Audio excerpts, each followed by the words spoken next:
Ah, so much excitement out here.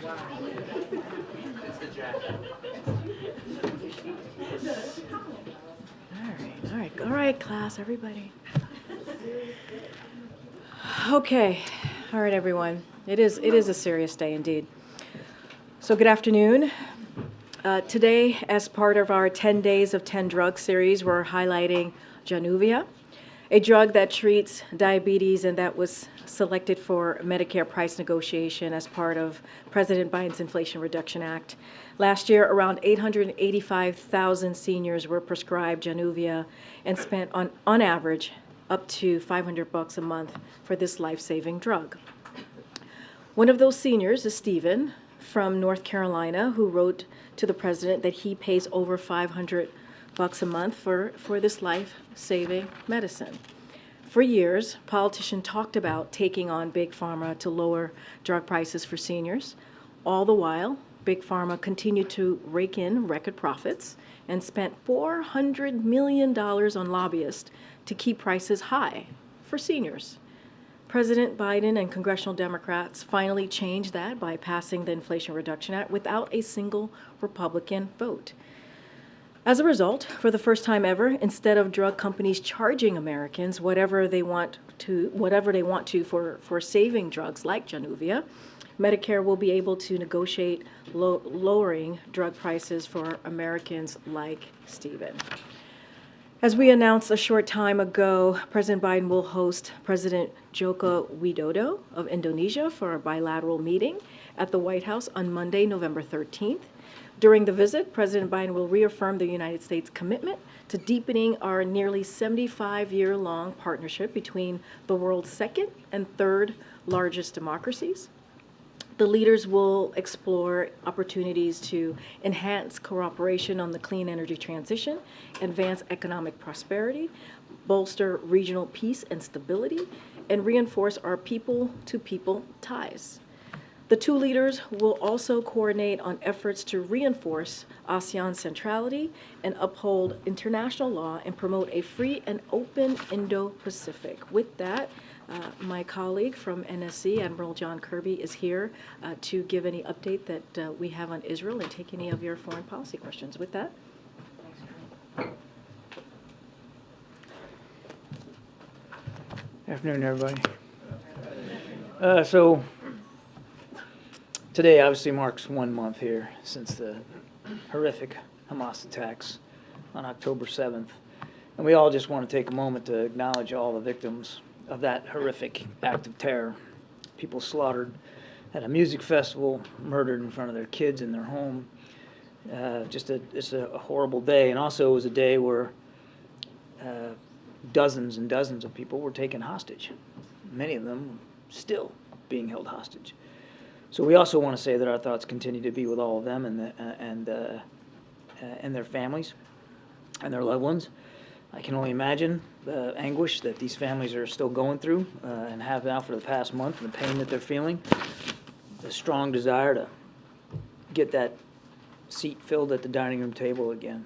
We are going to continue to pursue every possible measure that we can to get those hostages released and to get those folks back with their families where they belong. And again, we continue to keep them in our thoughts and prayers. We're also keeping in our thoughts and prayers this 1 month in the many, many thousands of innocent Palestinians who have been killed in the conflict since October 7th, and the many more who are injured and wounded in the conduct of these operations.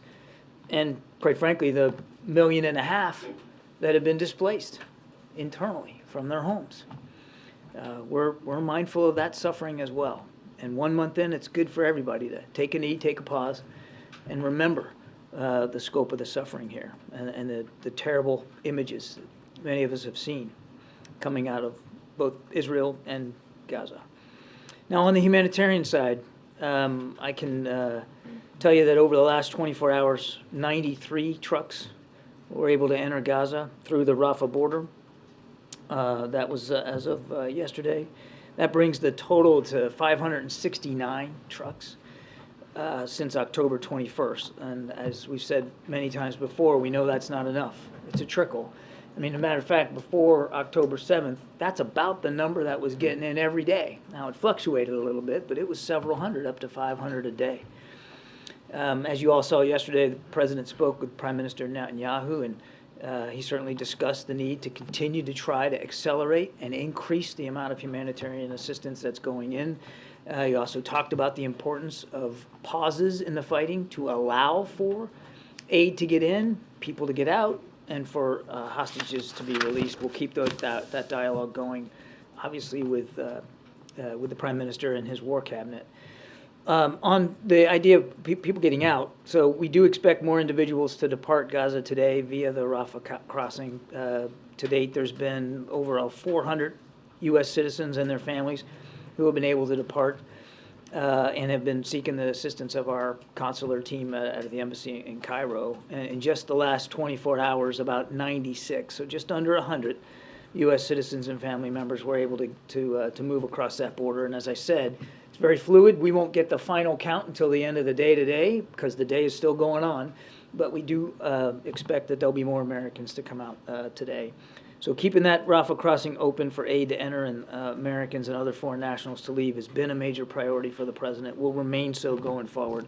And as I said, we're going to be focused on getting folks out, getting aid in, and getting those hostages released. Thank you, Admiral. The UN Secretary General said Gaza is becoming a graveyard for children. He said the IDF is hitting civilians, hospitals, refugee camps, mosques, churches, and UN facilities, including shelters. So if a war zone is becoming a graveyard for children, can you still say that Israel is following the laws of war? What I'll tell you is that we continue to stress to our Israeli counterparts that they be as discriminate and careful in their targeting as possible. And it is sad to see. It's horrible to see the images of young kids being pulled out of rubble and so many of them not making it. Hamas is putting those children and their families in greater danger by not letting them go, by encouraging them to stay, by sheltering in their homes, building tunnels under their hospitals, and by holding children hostages. We know that there's a portion of the 240 plus that they're holding as hostages are kids. They're kids. And we've been trying mightily to get those children released. We've had no success so far. And Israel's Prime Minister told ABC News that Israel will have, quote, overall security responsibility over Gaza for an indefinite period. But the president said that it would be a big mistake for Israel to reoccupy Gaza. So how much daylight is there between what Israel and the U.S. see as the future of Gaza? We're having active discussions with our Israeli counterparts about what post-conflict Gaza ought to look like. The president maintains his position that a reoccupation by Israeli forces is not the right thing to do. We'll let them speak to their intentions, but we are definitely having conversations about what the post-conflict environment ought to look like and what governance in Gaza ought to look like. One thing there's absolutely no daylight on is Hamas can't be part of that equation. You can't go back to October 6th. A senior U.S. official told us last week that the U.S.'s expectation is that in the coming days we should see a decrease in Israel's air campaign and more of a tactical ground offensive. Can you tell us a little bit more about what led to that assessment, and have you seen that in the past few days? I can't speak for what an anonymous official said about Israeli military operations. I'm not going to get into the habit of speaking of a tactical nature to their intentions, plans, or activities here from the podium. They have obviously gone in on the ground with the intention of putting pressure on Hamas leadership and to find, fix, and finish some of that leadership. I'll let them speak to those operations. And John, you said yesterday that you wouldn't want to overstate the efforts that Israel is making to limit civilian casualties. That's a change from a week ago when you said that it was obvious Israel was trying to minimize casualties. Can you just help us understand that shift in the language? No shift. Both can be true. We have seen indications that in certain operational environments that they are making an effort. For instance, let's go back to the ground thing. And again, I don't want to be armchair quarterbacking another military, but they're moving into and onto and into Gaza with smaller units than what a lot of people thought they would do. They thought it was going to be this big, massive formation into North Gaza, and that's not what they've been doing. And when you are on the ground, while the risk to your troops is higher, you can be more discriminate. You can be more careful in your formations and your targeting and what you're going after than you can be from the air. But it's also true that airstrikes continue, and it's also true that civilians keep dying from these airstrikes. Is there any scenario where future aid to Israel would be contingent on how they conduct themselves in terms of minimizing civilian casualties? We've been crystal clear since the very beginning of this conflict that one of the things that separates us from Hamas, who actually did try and intend to kill innocent civilians, is that democracies like the U.S. and Israel observe the law of armed conflict, that we respect civilian life, and we've been clear since the beginning with them that we want to continue to urge them to do that. There's hundreds of USAID employees that have signed on to a letter disagreeing with U.S. policy towards Israel. There's some dissent cables floating around the State Department. Why are so many federal government employees at odds with the policies that you're talking about? Well, I think one of the great things about certainly working at the State Department and in other agencies is that multiple perspectives and multiple opinions are respected. And there's an avenue, like you said, the dissent channel. I can't speak for what is or what isn't in the dissent channel, but having worked at the State Department, I can tell you that that's a time-honored and traditional way for employees there at the State Department to voice their concerns, and I think that's a good thing. The president understands that there's strong emotions and feelings here, all around, all across the board. And here inside the administration and the federal government, that's certainly the case as well. And he appreciates the fact that people feel strongly and that there are multiple perspectives. And we're going to continue to listen to them, Trevor, both inside and outside the government. We have been engaging with partners and organizations and experts and analysts and people with different perspectives to listen to their concerns, make sure that we understand them as we develop policy. And is the president frustrated at all with his inability to prevail upon his Israeli counterpart to engage in these humanitarian pauses? There have been humanitarian pauses already. There's been some. I mean, one of the ways we were able to get those first few hostages out was a pause in the fighting. And Prime Minister Netanyahu, I believe in an interview last night, also talked about the fact that he has approved certain pauses throughout the country. So there have been, and we are going to continue to work with our Israeli counterparts going forward to make sure that we can continue to do them. But the idea here is, they're localized in terms of geography, they're limited in time and duration, and they're usually for a specific purpose or purposes, getting stuff in, getting people out. And we have every expectation that we'll be able to continue to have those conversations.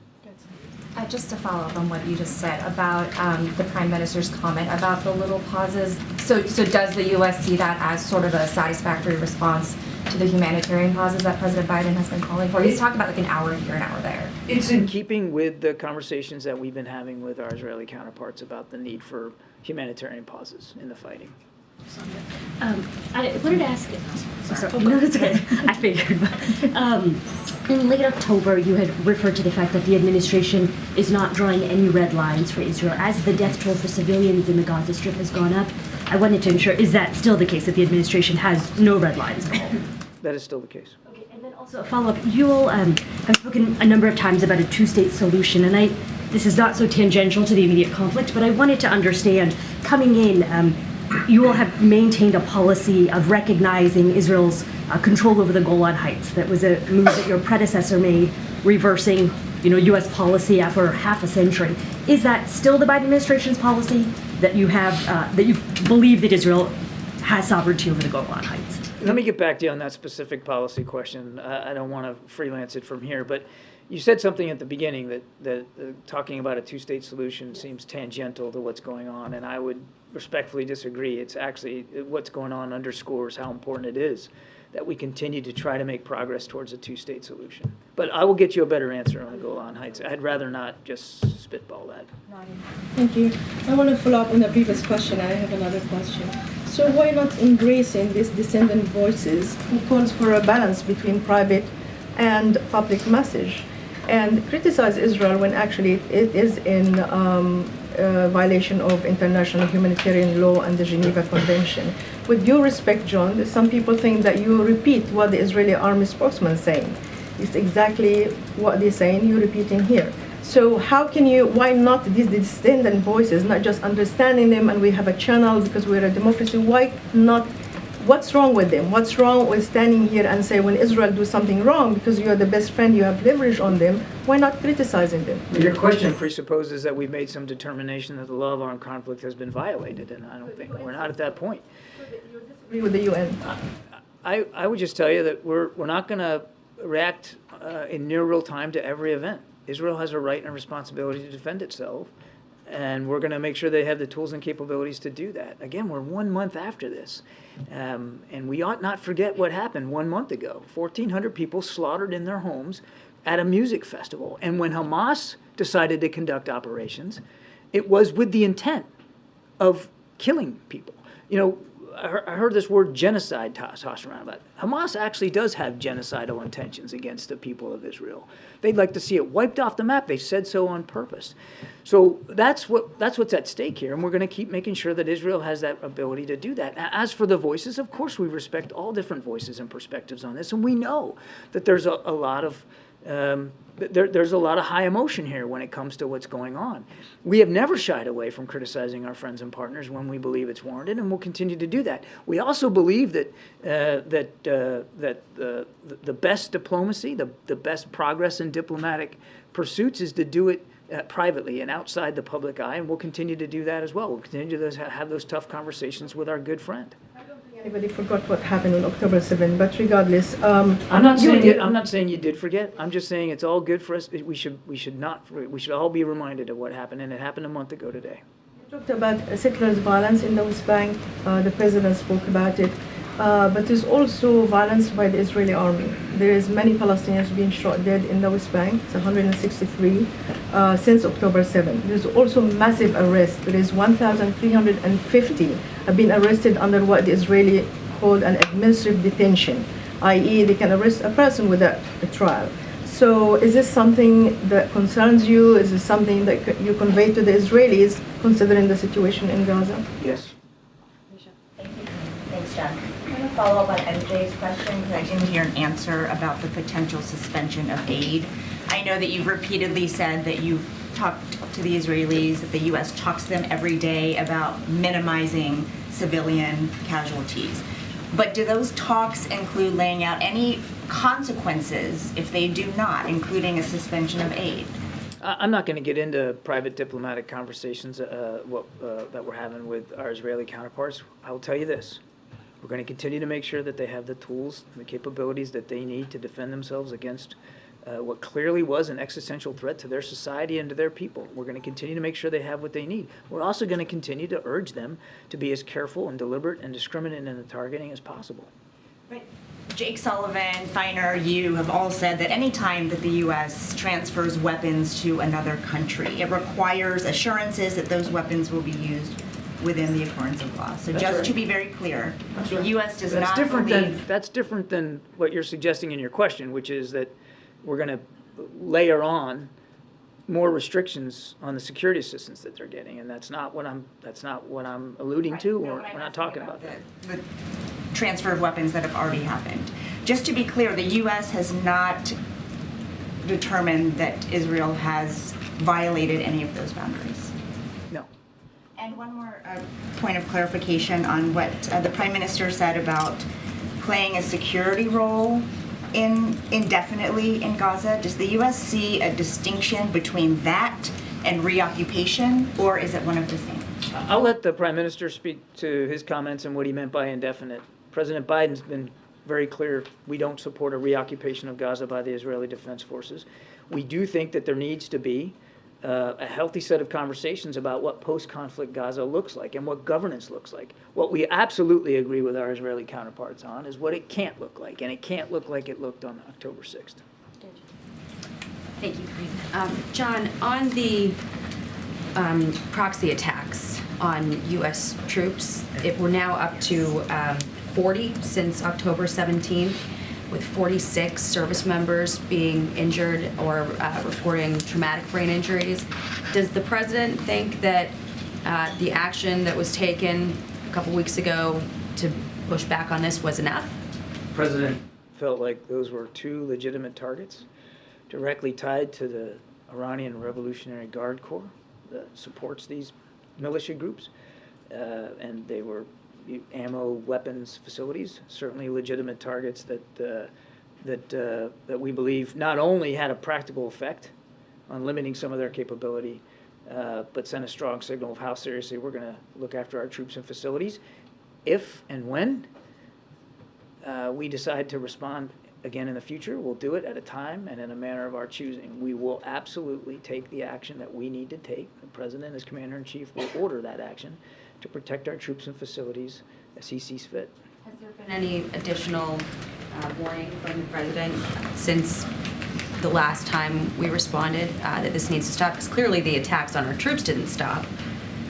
I will not get into the decision-making process or options before the Commander-in-Chief. I would just tell you that we will continue to take the action we believe is appropriate to protect our troops and our facilities. And then on the apparent disagreement between the U.S. and its ally, to some of the other questions that you've already gotten, it is notable that we're seeing the U.S. more readily acknowledge some space between what we're advising and what Israel is doing. Like, Israel appears to be resisting the humanitarian pauses still. The President, the administration have been calling that for a couple of weeks, saying that we don't support indefinite occupation. That was a State Department briefing today after Netanyahu said that Israeli forces could be there for an indefinite period of time. And even in the readout from the call with the Prime Minister, the White House readout used again the language of extremist settlers. This is somewhat notably different than the kinds of language we were hearing immediately after October 7th. So can you characterize the closeness of the relationship right now? It's extremely close. And we're, as was transmitted by the President in the call of Prime Minister Netanyahu yesterday, we remain solidly behind Israel as they continue to try to eliminate this threat to their people and to their sovereignty, and they're going to continue to get security assistance from the United States. There's no daylight there whatsoever. Now, look, we're friends, and friends don't have to agree on every single nuance and every single word. The Prime Minister speaks for a sovereign nation and for a sovereign people, and he should obviously, be queried about the points that he's making, but it doesn't mean that we're somehow backing away from our friend and our ally Israel, the strongest ally we have in the Middle East, or we're backing off our support for what they're trying to do to protect their people. Or Netanyahu in particular, given the Politico reporting from a little while ago that was a point of discussion whether he'd be. I'm not going to get into the confirming those kind of press reports. I would just tell you these are two men that have known each other a long time. And I don't think it's any shock to anybody that on a political spectrum, they're not exactly always in the same place on every issue. But one thing they do agree on is that Israel has a right to exist as a country. And they have a right and a responsibility to defend that country and their citizens against the threat that was posed to them like on October 7th. And in the United States, they will continue to find a true friend that will continue to support their ability to do that. Okay, Peter. John, we know about the strikes that took place in northeast Syria a matter of weeks ago. Just to be very clear, have there been any additional U.S. strikes against targets as Iranian-backed proxies in Iraq or in Syria beyond those? You mean from the United States? From the United States? No. There have not. So just to be clear, then there have been at least 17 attacks on bases that house Americans since that last set of strikes. Will you agree that those strikes did not deter these Iranian-backed proxies from continuing their assaults on American bases? I would certainly agree that there have been continued attacks. I would also note that none of them have been effective, and in many cases thwarted before they could pose any kind of a direct challenge.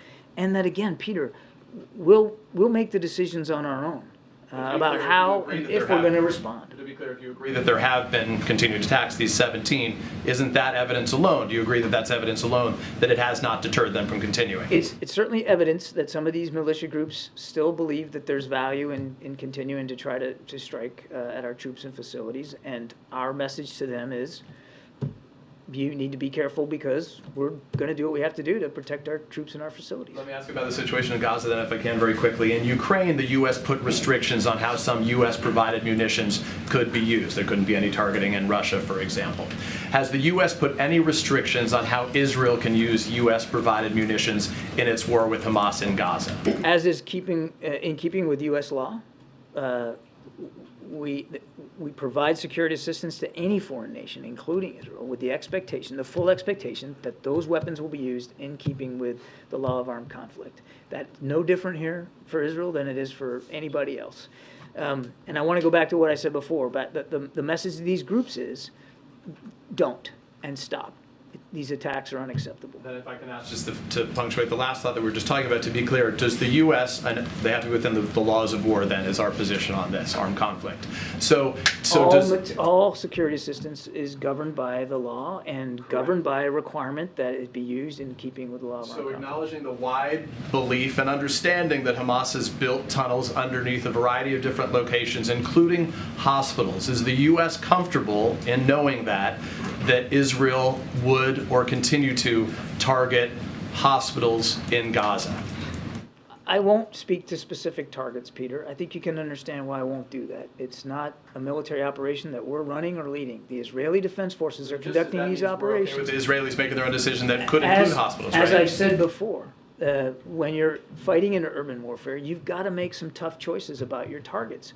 Something could be a completely legal target, but because the civilian casualty count is too high, maybe you don't do it. Maybe you make a policy decision not to do it. These are the kinds of tough decisions that Israeli commanders are going to have to make for themselves. We're going to keep urging them to be as discriminate and careful and cautious as possible. Thank you very much. No, I'm sorry, you said eight. Okay, sorry. John, going to the military installations that had these drone attacks, you talk about protections.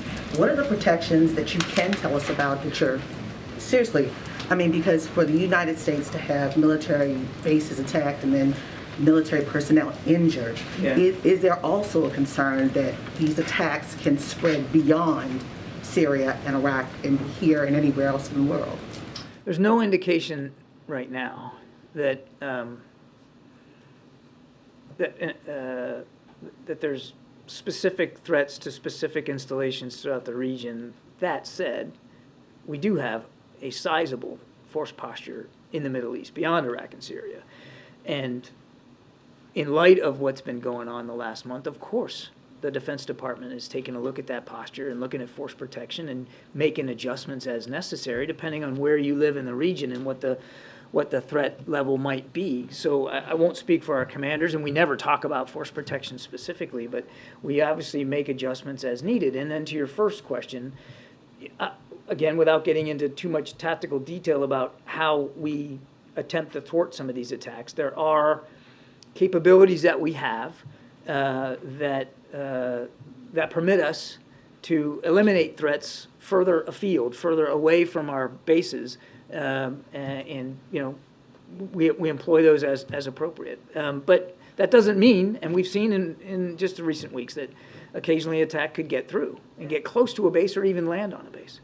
So that protection has to be stepped up because, as you just said, there's some that have gotten through, and this has happened over a 3-week period over and over. It's an iterative process, April. We're constantly looking at the threat streams and constantly trying to adjust force protection measures to deal with it the best we can. Obviously, in a perfect world, we wouldn't want any attacks on our troops and facilities. The next near perfect world is that you can eliminate these threats before, what was you say, left of launch, right? Before they're launched, and if you can't do that, then as far away from your people as possible. It's called layered defense, air and missile defense, and the Defense Department is constantly evaluating what that looks like. And last question on genocide. Let's go to Africa and the Congo. What is the White House doing, or national security or state doing about this genocide that's happening in the DRC? I'll tell you, I'm going to take your question because I don't have a lot of context for you on that today. I'll take the question and we'll get something back to you. But obviously, we're in close touch with African partners across the continent and mindful of a range of these kinds of security threats. And certainly, we don't want to see anybody subjected to genocidal intentions or actions by any group. But let me get back to you with more specifics. Thank you so much. I have a Russia question and then an East Asia question.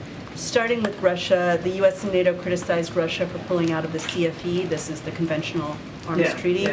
And now the U.S. and NATO are pulling out of the CFE. How do you square that? How do you justify that? And is it the intention of the U.S. and NATO to use that space to expand the footprint of conventional arms, perhaps in Ukraine or elsewhere on the European continent.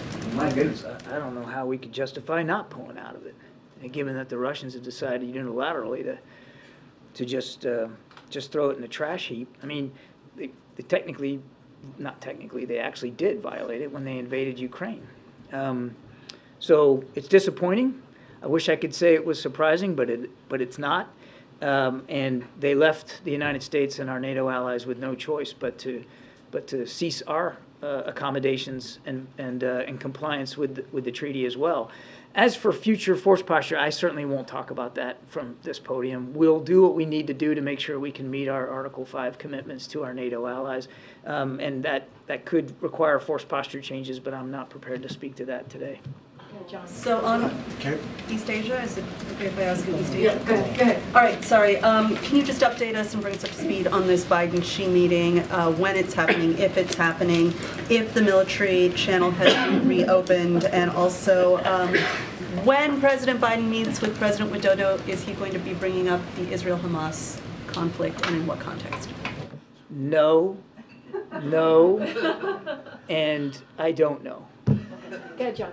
Thanks a lot, Karine. John, the fact that the Israeli Prime Minister is talking about what the security situation would look like in Gaza right now, would that lead you to believe that this conflict is in the end stages in any way? Again, that would really be up to the Israelis to speak to. This is their operation, so I'm not able to give you a date certain of when things are going to be complete. And Prime Minister Netanyahu has talked about that he foresees potentially lengthy operations here to rid themselves of the threat that Hamas poses. But I think it just makes good sense, no matter how long you think this conflict is going to go on, for people to be thinking about what post-conflict Gaza needs to look like. And it's a prudent, responsible thing to do. The Prime Minister has also said definitively no ceasefire unless there is a return of all hostages. Is that a reasonable position that he's taken? You'll have to talk to the Prime Minister. Again, we're not going to characterize or armchair quarterback everything he's saying. We still believe that a general ceasefire is not appropriate at this time. And by general ceasefire, we're talking about everybody laying down their arms, for an indefinite period of time in the anticipation of peace talks and some sort of negotiated settlement. And we just don't believe that it's the right time for that right now. We do think it is the time to continue to pursue pauses in the fighting of a temporary nature for specific purposes. Good. Thanks, John. Does the U.S. have a better sense of how many Palestinians have died in Gaza? We don't have an exact figure. We don't have the capacity or the capability to provide you an exact figure. We still don't believe that taking the Ministry of Health's numbers at face value is wise, but we can't provide you with an alternative number. We do know that it is in the many, many thousands. I mean, there's no question about that. There have been many thousands killed, and each one is a tragedy, and we grieve and mourn for each one of them. And we want, again, to stress that no civilians should be hurt. These people are victims, too, of the fighting. They're certainly victims of Hamas. The count of 10,000 people over the weekend, would you be confident in that estimation? Again, I'm not going to get into providing some sort of independent verification of those numbers. We're not able to validate those numbers, but we are not walking away from the idea that many, many thousands of innocent people in Gaza, mostly Palestinians, have been killed, injured, displaced, 1.5 million displaced from their homes. And all of that tragedy weighs heavily on the president and all of us here. And just one more question. My colleagues reported that the president has been briefed on a possible military facility from China and Oman. Are you able to confirm that? I am not able to confirm the veracity of those reports. I would just say that from the beginning of this administration, we came into the office mindful of the fact that the PRC was trying to expand its influence overseas in various ways, militarily, diplomatically, economically, and we have been working hard through diplomatic channels and diplomatic means to address the challenge of that influence that they're trying to expand. Thank you so much. John, you said many thousands of civilians dead. Do you have an estimation of the number of Hamas fighters officials who have been killed. No. And another one on the president's upcoming international trips or lack of. The president has said he intends to go to Africa this year. Is this still the plan? I don't have any updates on his travel schedule. Brian. I just want to circle around this. I guess April and Jackie and Peter kind of touched on it, but circling around back to that issue, is containment working? Because we've seen large numbers of, we've got what, 2 aircraft carrier groups, nuclear submarine.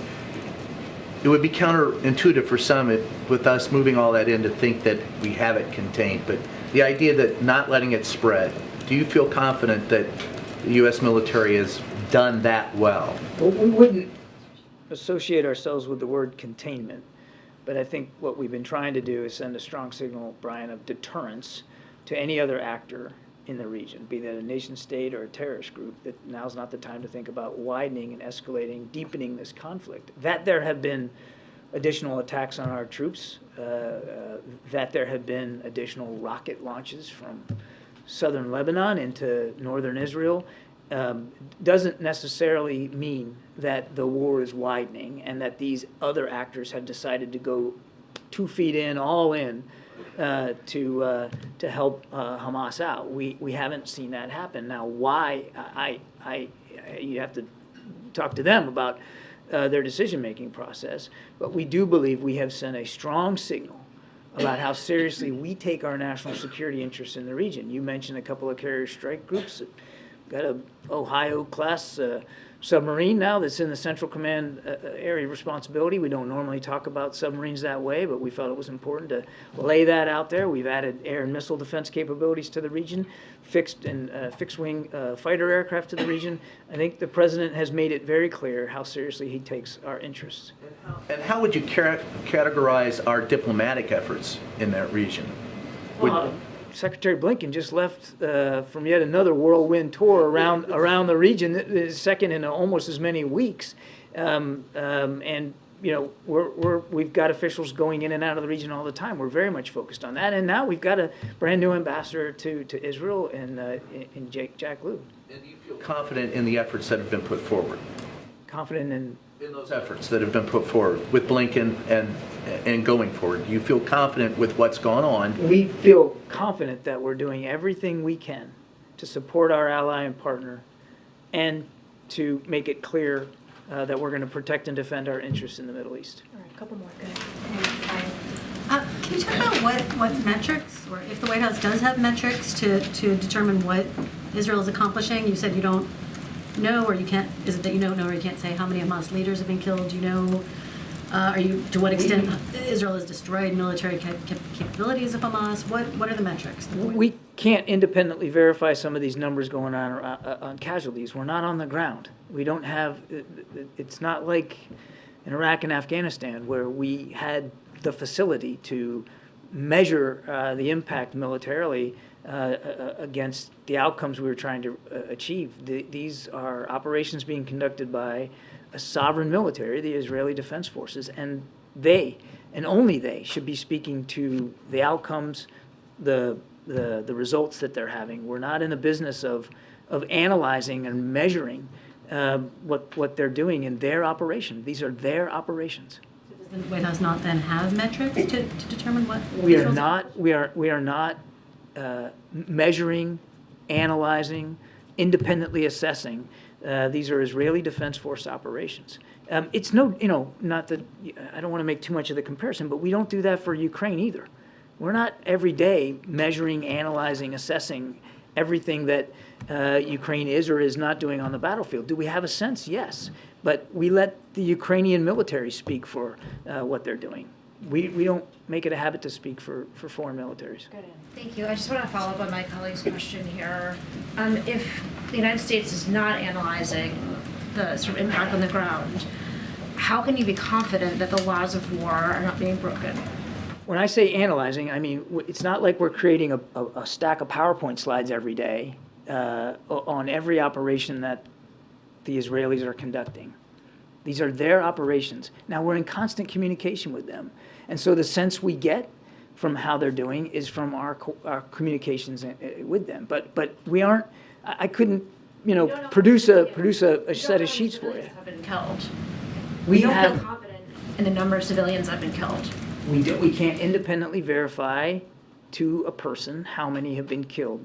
We know that many, many thousands have been. Then how in the world would you know? Or you're just sort of assuming that what the Israelis do? We have ways of collecting information. We can talk to humanitarian aid organizations that are on the ground.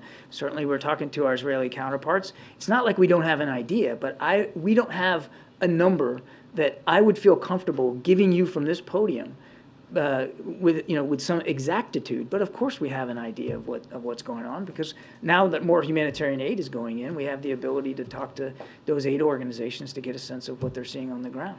Yes, thank you, Karine. John, Amos Hochstein is in Lebanon today. Amos Hochstein is in Lebanon today. Yeah. And he met with the former Intel chief, Abbas Brahim, who was invited in the White House in 2020 for mediation for the Americans detained in Syria. So are you seeking a mediation from the Lebanese on the hostages? I don't have much more detail about Amos's agenda. He is in the region. He frequently travels to the region, and we certainly look forward to hearing from him. What he's learning from his discussions. I would just tell you on the hostages, we're working on this every day, if not by the hour, to get certainly the American hostages out, but also to help get released everybody who's being held hostage by Hamas. And that's something that the whole team is working on.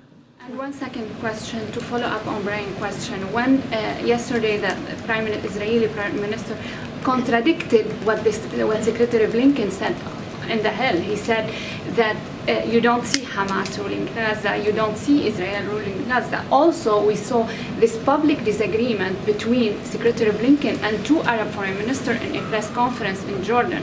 We're seeing also the Iranian not deterred and keep attacking the U.S. troops. What's the image? Does this concern you regarding the leverage of the United States in the region? People say things publicly that they don't always say privately. And I'll let foreign leaders speak for themselves in their countries.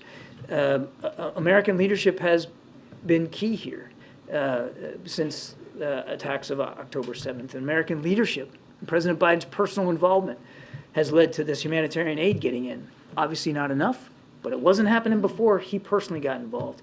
It was President Biden's leadership and this team's work here at the National Security Council in the White House that helped get American hostages home, as well as those two Israeli citizens. And that is continuing to work to get our citizens out from Rafah crossing, hopefully more today. We have been at the center of trying to make sure people in Gaza are getting the aid they need and getting out those who need to get out and can get out, as well as making sure that Israel has the capabilities it needs to defend itself. Go ahead, Jake. Thank you, Karine, and thank you, Admiral. As we sit here, hundreds of rockets are raining down on Israeli cities, and I'm wondering if you would know, is this all from the original stockpile, or are rockets being smuggled in somehow? I couldn't answer that question. I don't have the information and the context to be able to answer that. You'll look into it, right? I'll look into it. On Rafah, you've said multiple times that family members of Americans will be able to get out. Could you kindly define family member, please? The State Department is probably a better place to go for whether there's a textbook definition for family members, but we do know that family members, spouses, children in particular, are able to get out. The State Department has been in contact with some people through congressional offices, and the understanding that my colleagues have from talking to those people who are trapped in Gaza is that family member definition is being used very narrow. For instance, parents of U.S. citizens only one parent may accompany a U.S. citizen if they're under 21. If they are not a minor, then the citizen's not a minor, then they can only go out with a spouse, not siblings, not parents. Why such a narrow definition of family? I'd have to refer you to the State Department. They're the ones that are handling the list of people that are qualified to get out and making sure that they're keeping them informed. Right, and last Yeah, so on the Iranian proxies, why isn't the president's message of don't getting through that? You'd have to talk to the proxies there. What I would tell you is that they continue to attack American troops and facilities at their own peril, and we will do what we need to do. The president will make decisions on his own terms and in his own way about better protecting those troops and facilities. That they continue to do this at their own peril. So I want to get your take on this. Backing out a little bit, does the president see the new axis of evil, Russia, Iran, and China? The president's not slapping bumper stickers on axes of evil. What he's concerned about is making sure that we can protect and defend our national security interests around the world. And that includes in the Indo-Pacific. And I don't want to, Karine will kill me if I stand up here and talk much longer, but I mean, you and I could have an hour-long discussion about the things that this president has done to shore up alliances and partnerships all over the world to look after our national security interests. But we're not slapping bumper stickers on countries. We know that Russia presents an acute threat, certainly on the European continent. We know that China represents a strategic competitor challenge in the Indo-Pacific and around the world. And we certainly are not blind to what Iran's doing, supporting Putin's war in Ukraine and supporting these terrorist groups throughout the Middle East. Thank you. Thank you. Appreciate That wasn't too long, was it? Thank you. Thank you. See you guys. Thanks, Admiral. Appreciate it. All right, so Ming. Thank you, Karine. Leader McConnell said moments ago that he spoke with President Biden yesterday and told the president that the National Security Supplemental has to have what he called a credible border solution to be able to pass the Senate. First of all, does the White House have any readout of that conversation? So I don't have a readout of that conversation, as you know, the president having been vice president and, of course, a senator for 36 years. He has many relationships with folks in Congress, just don't have anything to read out. He has a very close working relationship, obviously, with Leader McConnell. What I will say is I know that, and as you all have reported, the Senate Republicans did push forward a border security legislation. We certainly think that if they are going to be serious, then they should have a serious conversation with us about it. It is not something that we see it as that particular legislation they put forward as being all that serious. And we have been very clear. There's a reason why the president included a supplemental that had border security, right? And if they want to have that conversation, we would love to have that conversation on how we can move forward in a real way, or they should just support what the president put forward. And so we just don't see anything in their proposal about creating, for example, an earned path to citizenship for Dreamers and others. There are things that are fundamentally missing, and we want to have a serious conversation, but we need to see something a lot more serious than what they put forward. Right, so obviously the White House doesn't like that specific proposal yesterday, but is the White House open to any sort of policy changes as it relates to the border in conjunction with the supplemental? Or are you only entertaining negotiations on the funding side of border issues? So look, as it relates to the border, you've heard us say time and time again, our immigration system is broken. It's been broken for some time now, for decades. And Congress, they have the power to change that. They have the power to put forth a comprehensive piece of legislation, like the president did on his first day in this administration, putting forth a comprehensive immigration legislation. And so they can address it. Only they can do that. And so, look, we want to have a serious conversation. We want to be able to talk to Republicans and see how we move forward in a real way. But, we believe that if Congress is serious, they should fund what the president put forward. And that's how we believe should be moved forward, how we should move forward on this. But they're not serious. What we saw from Senate Republicans is not a serious piece of legislation to move forward. Is that sort of serious policy conversation possible in the next 2 or so weeks? I mean, look, I'm not going to negotiate from the podium here, but what I can say is that the president took this very seriously when it comes to a broken immigration system, put forth a comprehensive piece of legislation to deal with this. He obviously included this in his emergency supplemental border security, and we're asking Congress to fund that if they are going to be very serious as it relates to policy changes. Look, the president already put forth what he believes how to move forward in fixing a broken immigration system, a system that has been broken under a Democratic president and also a Republican president. Thanks, Karine.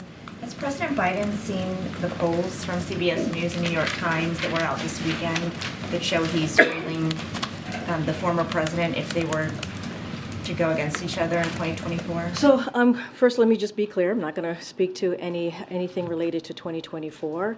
And I also want to be very clear here. Like, we have to really take these polls with a grain of salt, as we should really be very mindful here. And one of the reasons why is just a year ago, right, back in 2022, there was the red wave that never materialized, right? And then back in October of 22, there were multiple stories about how there was going to be a red wave, Democrats were going to be wiped out, and we're not talking about that, what we were seeing back in October of 2022. Look, and I'll take it even further. In 2011, this time in 2011, we saw Senator Romney, we saw polls of Senator Romney beating President Obama, and that's where those polls were.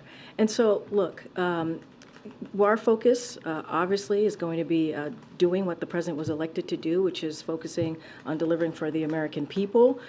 And there's going to be a lot of polls out there. Until the next couple of months, there's going to be dozens and dozens of polls. It's not my job or my job from here to analyze these polls. Obviously, there are going to be folks on TV who are going to be doing that. It's a whole cottage industry out there when it comes to polling. So just not going to get into it. Obviously, we see the reporting just like you all obviously are either reporting it or see the reporting yourselves. So President Biden has seen them? Obviously, we've all here at the White House has seen the polling. Okay. I'm just saying that we have to take them, as a general rule, we should take these polling with a grain of salt. Thank you. And one more on the poet from Canada, Rupi Kaur. She recently posted that she has rejected the White House's invitation to the Diwali celebration, adding that she was surprised that the administration finds it acceptable to celebrate Diwali when their support of the current atrocities against Palestinians represent the exact opposite of what this holiday means to many of us. Do you have a response to her? So I did not see that reporting, I can't really comment to it directly. What I can say is the president's been very, very clear on the conflict that we're obviously currently seeing in Israel and Hamas in the Middle East, and I'm just going to stick there, and everybody has their own opinion. We respect folks' opinion. That is her opinion, but the president has been very, very clear.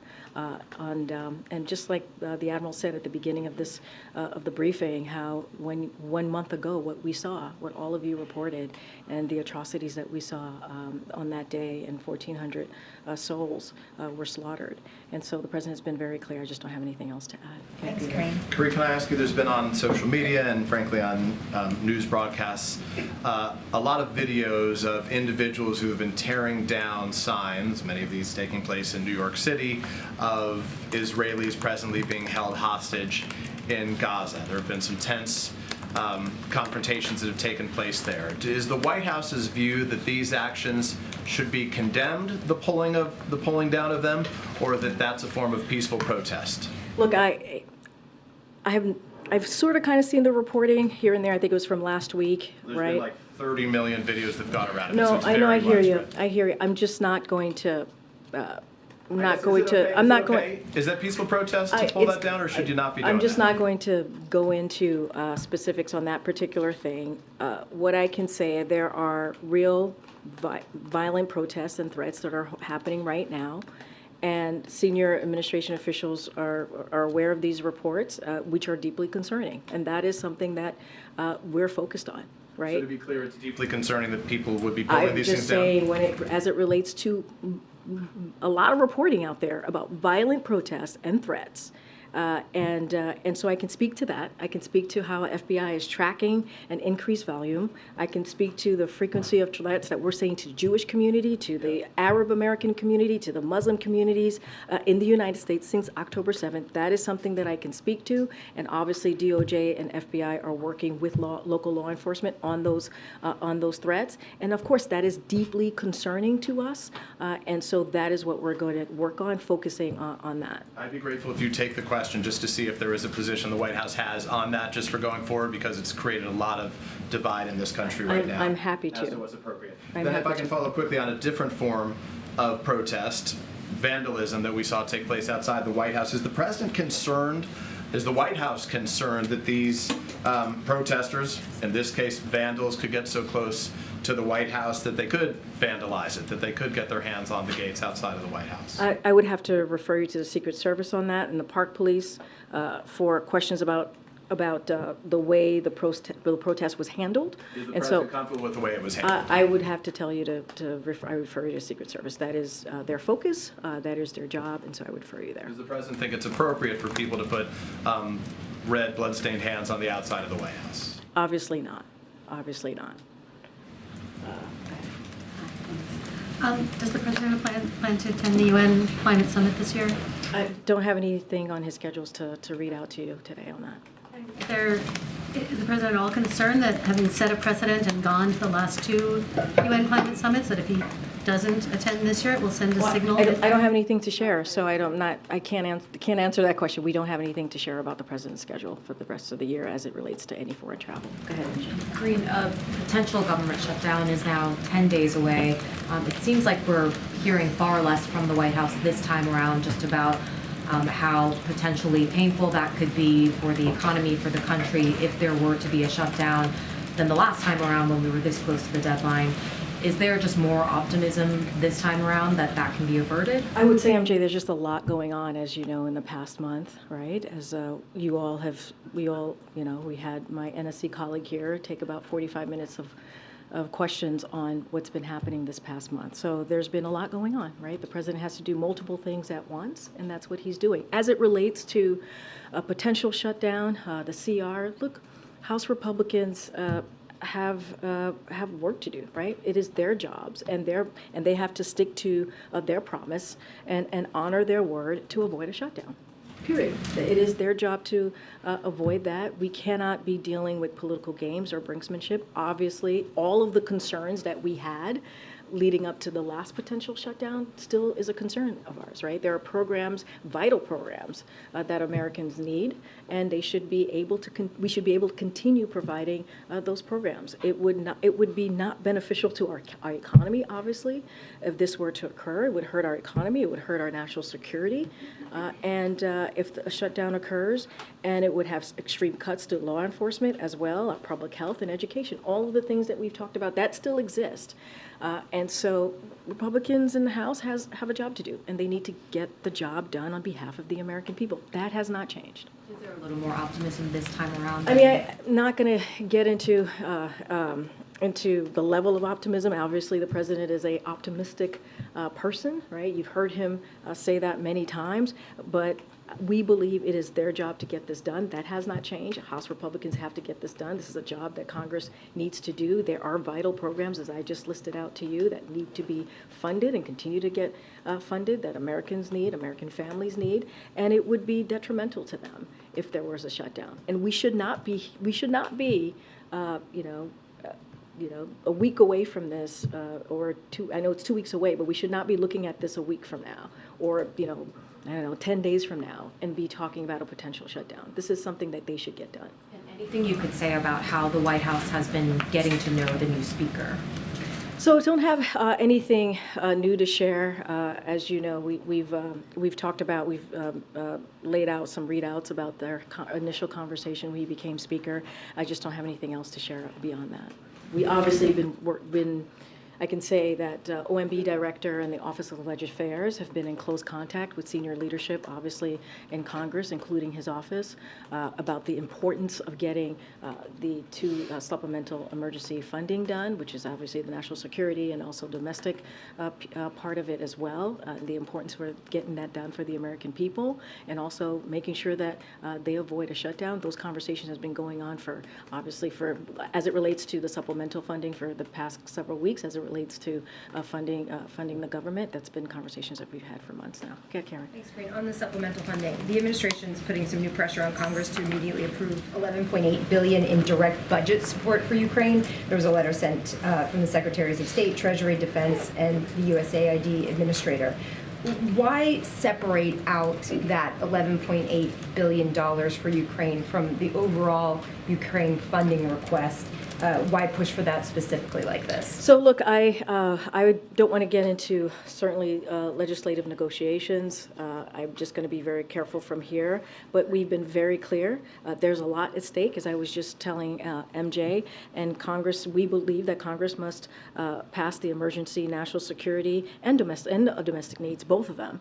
And that is something that we both very much stand strongly behind. I'm just not going to get into the specifics of the negotiations that are happening as it relates to the supplemental funding. Would there be any opening of the door to working with congressional leaders of like breaking up certain things that the administration would prioritize of that $106 billion more than others, like taking something like this and saying, get this done more quickly? I'm just not going to get into any negotiations from here. What I will continue to say is that both the national security, supplementals for national security and domestic, there's a lot at stake. We need to get that done. We've been very, very clear about that. I'm just not going to get into specifics from here.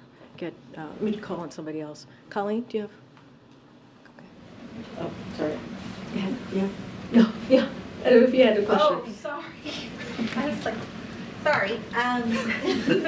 We wondered. It's embarrassing. I've got a question. Hi. Hi. Behind you afterwards. Can you provide a readout, Ambassador Jack Lew, who was confirmed last week? Can you provide a readout? Has he arrived in Israel? What his first few days have been like on the job? That's a good question. I have not talked to NSC or the State Department about his last couple days. Happy to check in with them to see what his last couple days have been like. But obviously, there's a lot going on in the region, and so he's been certainly very focused on what's going on, the negotiations on the ground, the conversation, the diplomatic conversations, certainly with the counterparts on the grounds. But I don't have anything specific on what his day by day has looked like.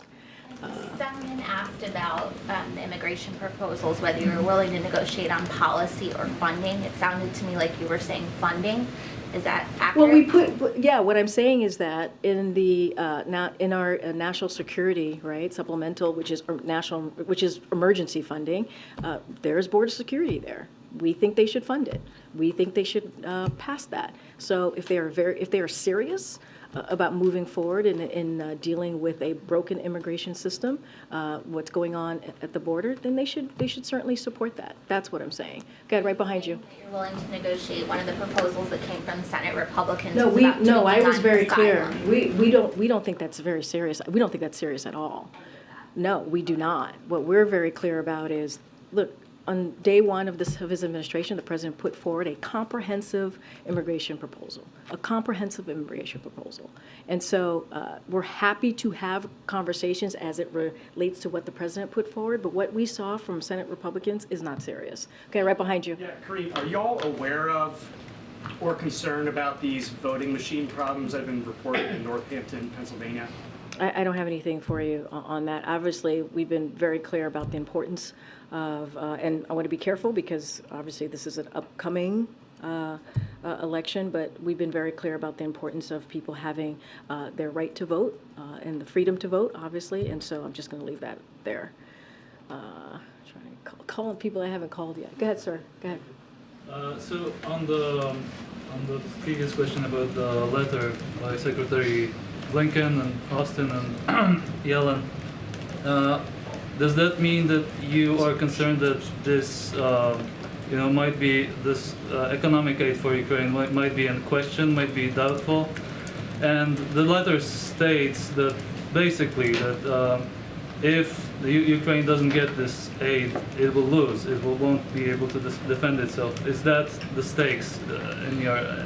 Well, we've been very clear the importance of Ukraine getting that funding. We've been very clear about the importance of the brave people of Ukraine who have been fighting this war, this aggression from Russia. Coming up on 2 years now, and how they need our assistance, how they need to make sure that they're continuing to get that security assistance from the U.S. and not just us, from our allies and partners too across the globe, right? Which is something that it's been more than 50 countries that the president has been able to bring together to support the needs of Ukraine, and so that needs to continue. This is about fighting for their democracy. So we have seen bipartisan support, right? Bipartisan support for that funding, not just for Ukraine, but also the funding for Israel. And so we've seen, just last week, I called out a couple of quotes from Republicans in both the House and the Senate who have said that they believe in supporting in a bipartisan way and getting that national security supplemental done, especially obviously for Ukraine and Israel. And so, look, that's what we believe. That's what we want to see. We think it is important for Ukraine to continue to get that funding. But do you feel it's threatened this particular piece, the economic? Well, what I will say is there's bipartisan support for it. That's what I would say. And I think that's an important piece, right? That is an important piece that we've heard from senators, Republican senators. We've heard from House Republicans saying that they are behind this additional request that we've made. And so there's bipartisan support. So I think that's important to note too. Okay, go ahead. I haven't called on you. Go ahead. Can you give us any preview about what's on tap for tomorrow? I don't have any preview for you at this time, but certainly we will have more to share later today. All right, thanks everybody. See you tomorrow.